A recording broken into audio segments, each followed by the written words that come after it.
Good afternoon and welcome back to World Cup Live. Lionel Messi has made history by becoming the World Cup's all-time leading goal scorer, but Kylian Mbappe, he's not far behind, is he?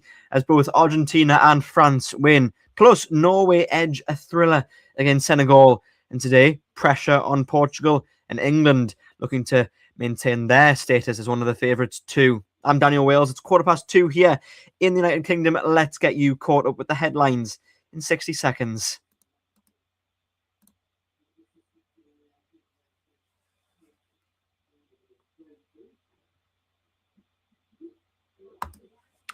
So here are your headlines in 60 seconds. Lionel Messi scored twice as Argentina beat Austria by 2-0, and in doing so, he broke the all-time World Cup goals record that was held at the time by Miroslav Klose of Germany.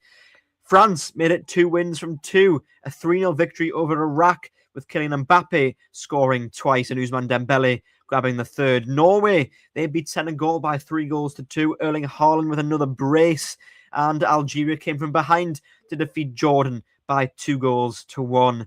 That rounds up your headlines in 60 seconds from the last day of the World Cup. Let's get on to the big talking points and discover just what we learned.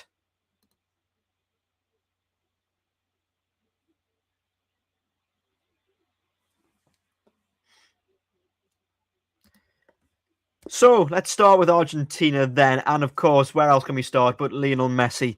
This was his moment once again. Argentina have only scored 5 goals in this World Cup, and Lionel Messi has scored all 5 of them. And it could have been all 6 of them.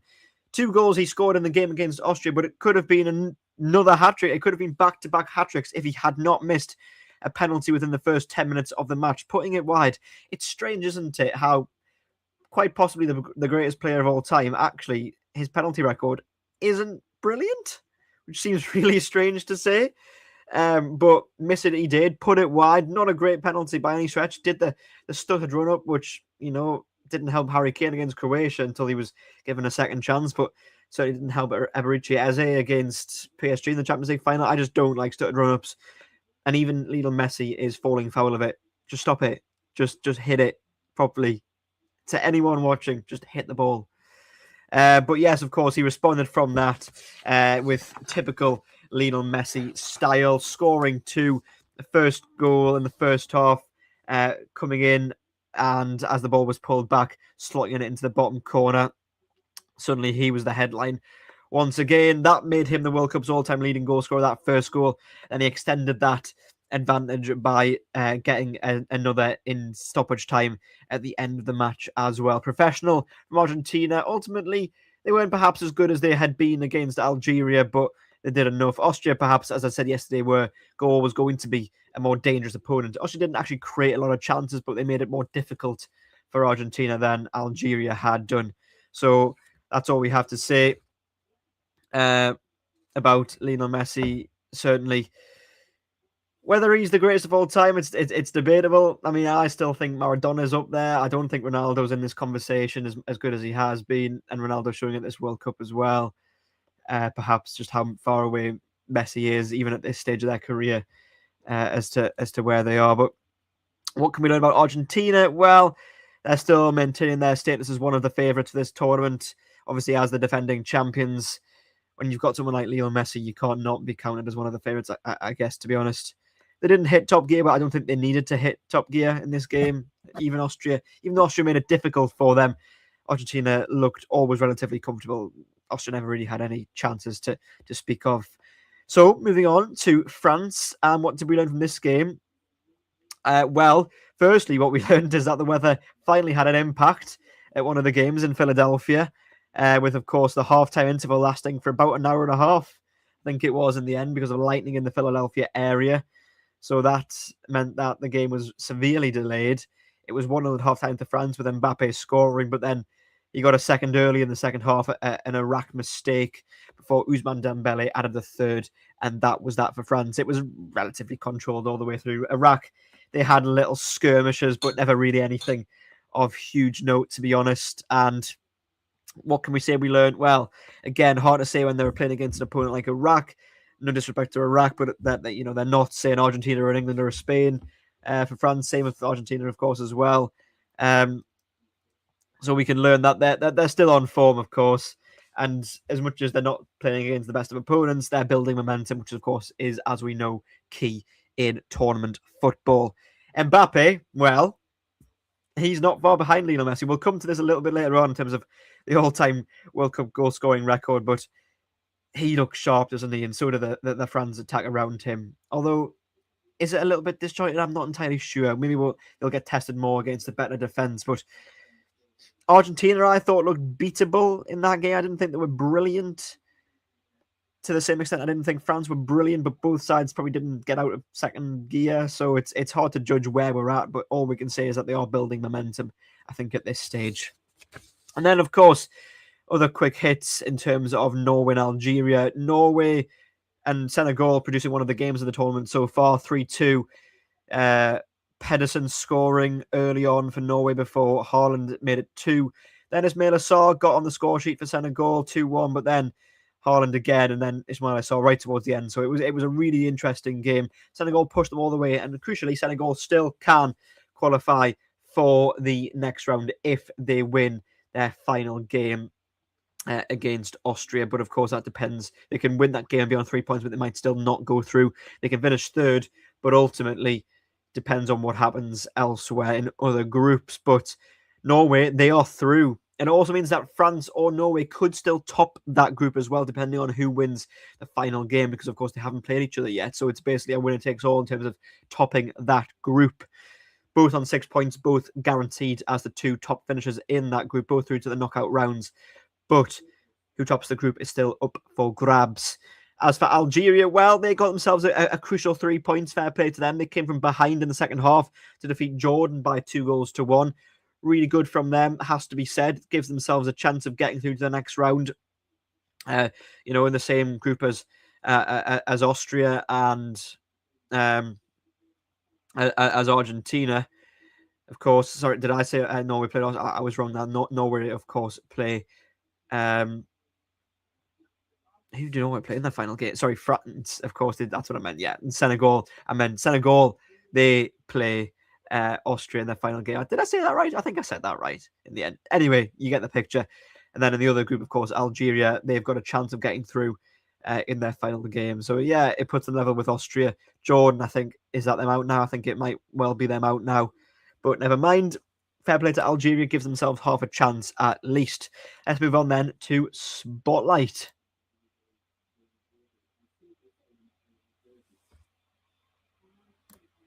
So, the Spotlight today, it could have been on England, but I thought no, because we mentioned them last week. I think it has to be on Portugal. Because, of course, they were disappointing against the Democratic Republic of the Congo in their first game, weren't they? They weren't convincing. You thought when they scored early, was it João Neves who scored early? Minute 1-0, that they'd go on to win relatively comfortably, but they didn't. And Johan Wissa, of course, of Newcastle United, equalised in the first half. And if anything, it was Congo, the Democratic Republic of the Congo, who were having some of the better chances towards the end of the game and putting Portugal under some pressure.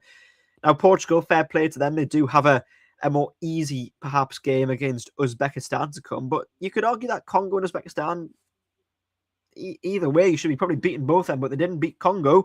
So, against Uzbekistan, it's a chance to respond, of course, but where they have to respond after only getting a point in that first game, of course. So tough times for Portugal if they don't play well tonight. A team who have been lauded as having one of the best midfields in the tournament, but just weren't very good against the Democratic Republic of the Congo.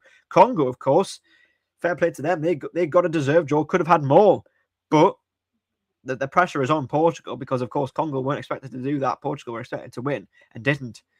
And even when they went 1-0 up, they didn't capitalize on that early lead. So the pressure and the spotlight very much on Portugal. And as I've said before, I think they need to drop Ronaldo. I think, clearly they're not in the same sort of circumstances as Argentina and Messi, where it's still working with him playing. Ronaldo, he didn't look good against the Democratic Republic of the Congo. He couldn't get involved. He just wasn't on the end of anything, just not very good at all. And ultimately, it came to a point where, or it should come to a point, I think, where they're better off without him in the team. Let me know what you think of that in the comments.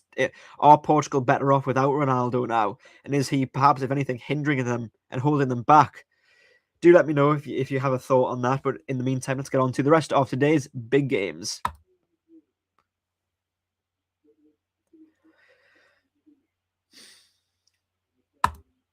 So today's big games, as I said there, Portugal against Uzbekistan. Portugal will have to respond. All eyes on them. They need a performance, no doubt about it. Whether Ronaldo starts, of course, is another matter. We'll certainly find that out pretty soon. I think it's interesting. I think if he does, I'd be concerned, to be honest. I'm not sure he deserves to start. Does Cristiano Ronaldo? I think Portugal, as I say, are better off without him, but that's for them to decide. Then, of course, 9 o'clock this evening, the big one, England against Ghana. England know that if they win the game, and then in the game after that, Panama against Croatia. If Panama don't win against Croatia, England will have topped that group, have won that group. England, of course, really, really good, especially in the second half in their opening game against Croatia. And they'll look to build further momentum and in doing so win the group and win Group L. And then after that, as I just mentioned, you've got Panama against Croatia. Croatia, they'll look to respond because they were good for the first half, or good in part of the first half against England, but ultimately were torn apart by the three lions in the second half. In the first 10 minutes, they had a bit of a spell in the middle of the half, but then ultimately when England brought on substitutes again as well, it just killed Croatia off. They couldn't handle it. Panama should provide a more winnable game for the Croatians. Of course, we can't deny Croatia are a good side. Finished second in 2018, finished third in 2022. Good side, but they need to win this game. And then finally, Colombia against the Democratic Republic of the Congo. Obviously, a chance for Colombia to once again get a good win after they beat Uzbekistan in their first game. If they do that, they'll be odds-on favourites to win that group, of course, because Portugal didn't win against the Congo. So then when them two play each other in the final game of the group, it would be a situation where Colombia would just need to get a draw if they win in the early hours of the morning. So yeah, a lot of interesting games to come, of course. Priority in the UK, well, in England at least, is for the England game. But I think there's a lot of other important storylines to talk about as well. But yes, let's move on then to the one to watch.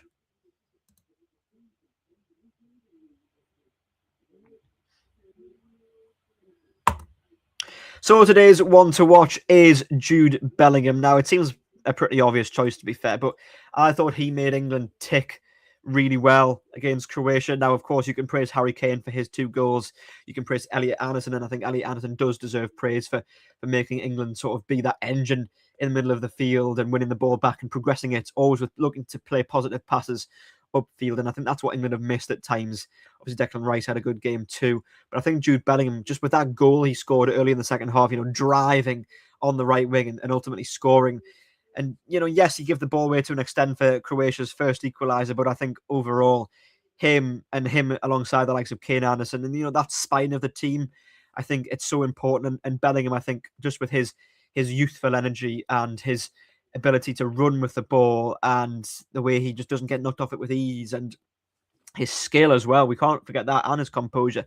I think this is what could be England's sort of, we've seen how good he is in the past.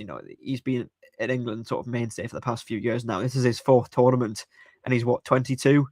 Just shows you how good the kid is. And I loved some of his comments as well in the recent days about why he sings the national anthem. I think that was really, really good, in terms of his granddad. And it was really quite stirring and quite moving. And I really thought it was very good. So I think from that point of view, I think he is England's talisman in the sense of not maybe scoring goals as much as, say, a Harry Kane, but I think just sort of being that man they can turn to for the big moments. Kane too, of course, but I think we mentioned Kane as the one to watch last week because, of course, of the season he's had at Bayern Munich, scoring all those goals. The thing is, Bellingham didn't have the best of seasons, a bit interrupted by injury with Real Madrid, but ultimately he did show in that game against Croatia just how good and how important he is for England, and clearly it means an awful lot to him to be representing the country on the biggest stage of all. So he is undoubtedly my one to watch on this occasion. I think England probably do go and beat Ghana, win the group, and after that, and I think what's key for this in England's sense is that if they do win this game, and of course Panama don't win against Croatia, given the fact that after this they're going to have a lot of games in the knockout rounds, perhaps a bit more crammed together because they've had quite long gaps in the group stages so far in terms of between games, sort of 5 or 6 days, which is a long time, especially in tournament football, to be going between games. So I think what's important is the fact that before they go into this stretch of knockout games, which are going to be a lot more closely packed together, I think they can go into the Panama game and rest a lot of players. I think they can basically rotate their whole team, knowing even if they got beaten by Panama, it wouldn't matter. They'd still won the group. Now, you can say, yes, momentum is important, but at the same time, of course, you need players to be fresh, and you can take it easy a little bit, and you might still win. You probably still would win against Panama, even with a weakened England side. But ultimately, you've got to keep players fresh. You've got to give other players a chance to get minutes as well, so that when they do come onto the pitch, which they undoubtedly will have to in the last stages of knockout games to come, you've got players who have had match fitness, had match minutes, and are match fit, able to play. Because if they're just sitting on the bench constantly, they're not going to have that. You can train all you want, but match fitness is a little bit different. So I think the game tonight is really important for England to get that win, and to then hopefully as well hope that Panama don't beat Croatia, which I don't think they will. It doesn't matter if they draw; they still can't overtake England. So yeah, then you can, as I say, rest players, make sure that your other players are getting match minutes, and then the ones who are, of course, our main starters are having a bit of a rest. And it just would be so beneficial to England to get the win tonight and to top the group.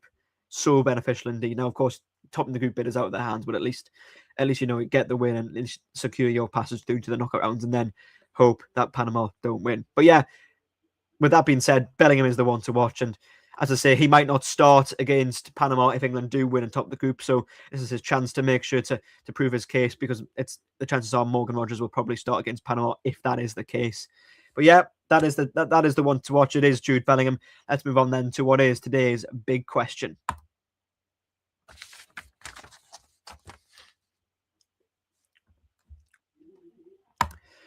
So today's big question is this: just how quickly will Kylian Mbappe overtake Lionel Messi's World Cup goals record? Because as I mentioned earlier in the show, Lionel Messi overtook Miroslav Klose. They were both on 16 goals, but he scored a brace, did Messi, against Austria, which took him to 17 and then 18.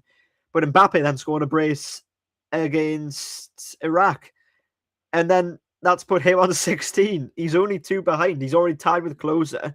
And of course, Mbappe's played an awful lot less games, and both teams likely to go far in the tournament, so we'll get chances to both score a few more goals. But of course, the difference is Messi, this could well be his last World Cup. Mbappe still has maybe 2, maybe 3 World Cups left in him. So it could happen this tournament if Messi doesn't score any more goals. I mean, obviously, it doesn't seem likely given the fact that he's already scored all 5 of Argentina's goals. But it could even happen that they sort of leapfrog in this tournament. There's only 2 goals in it now. It's quite unbelievable. Obviously, Klose's record stood for a little bit of time, but ultimately, Messi was 5 behind him at the start of this tournament, but he's already scored 5 goals. So quite unbelievable. But Mbappe has already scored 4. And, Erling Haaland, who's never played at a World Cup, he's already scored 4 goals. So it's unbelievable. Harry Kane's on 2, of course, but he hasn't played that second game. He's on 10. These players, it's quite unbelievable. Mbappe will be the one to overtake Messi most, in terms of most quickly, but you've got other players who could easily get close as well. I mean, obviously, Mbappe and Haaland are the younger of them. Haaland even younger than Mbappe, but certainly there's an opportunity for others to get involved too. But yeah, just how quickly will it be? Will it be this tournament? Will they leapfrog? Who knows? Certainly, there's a lot of room for discussion in that regard, though. But yeah, that is it for this episode of World Cup Live. We'll be back tomorrow at 2:15 UK time to see if Portugal can respond, to see if they play Ronaldo, to see what sort of an impact, if any, he has, if it still hinders them, or whether he can actually finally help them a little bit, or whether they decide that, enough is enough and he should be coming off the bench and perhaps just impacting or trying to impact for the last half an hour instead of playing sort of 60, 70 minutes and not doing a lot and sort of being a man off for them instead. And of course, to see if England do indeed top the group and win Group L. But until then, enjoy the football. I'll see you tomorrow, the next episode of World Cup Live. I've been Daniel Wales. Enjoy the football, and I'll see you all next time. Thanks for watching.